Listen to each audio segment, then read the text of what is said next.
Youth suicide is a growing problem. In recent years, it's overtaken road crashes as the #1 killer of young Queenslanders under the age of 24.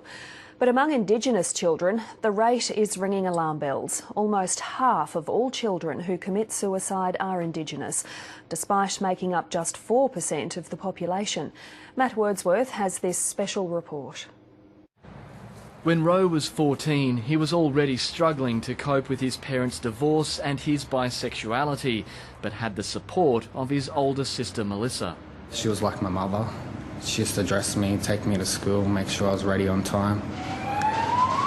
Neighbours raised the alarm just after... But her life was cut short by a house fire that also claimed her boyfriend. I felt as if I had nobody to lean on or depend on and nobody to talk to. I lost myself. Roe descended into drug abuse and self-harm. One time I wanted to hang myself in the school toilet. Yeah, used to cut my wrist a lot. Workers often refer to a contagion effect with suicide. One death sparks others. In an inquest report last week, Queensland coroner Terry Ryan said in 2013-14, contagion was identified as a potential factor for 7 of the 23 children who suicided in Queensland. That was in there. Jordan Chapman's friend contacted him on Facebook after her boyfriend committed suicide. She just inboxed me saying how it was going, but I didn't have enough time to reply. So I just logged out because I was going to sleep. Yeah. What time of night was this? This is only like 10 o'clock, around 9, 10, yeah. And then what happened? I found out the next morning she committed suicide. She's one of half a dozen young people in Jordan's circle who've taken their own lives. And so how do you deal with that when you're 15 or 16? I don't know, just play football, go to school, keep my mind off it.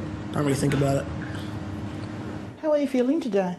Rosie Bell is a caseworker at YFS, a community organisation that supports young people in the Logan area south of Brisbane. It's a topic, Matt, that we're all struggling with.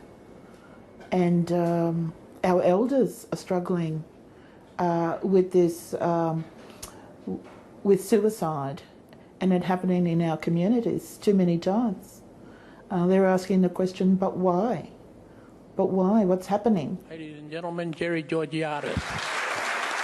Jerry Georgiatos has been researching Indigenous suicide nationwide. It's a humanitarian crisis.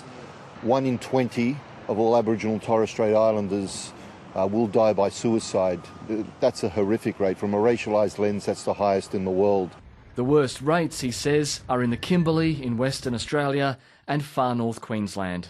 The real solution is in an equivalency of services in these communities, not in degrading them further. Jerry Georgiatos is also contributing to a coming federal government-funded report on how to reduce Indigenous suicide. And what's the most important thing in your life right now? Just to be happy.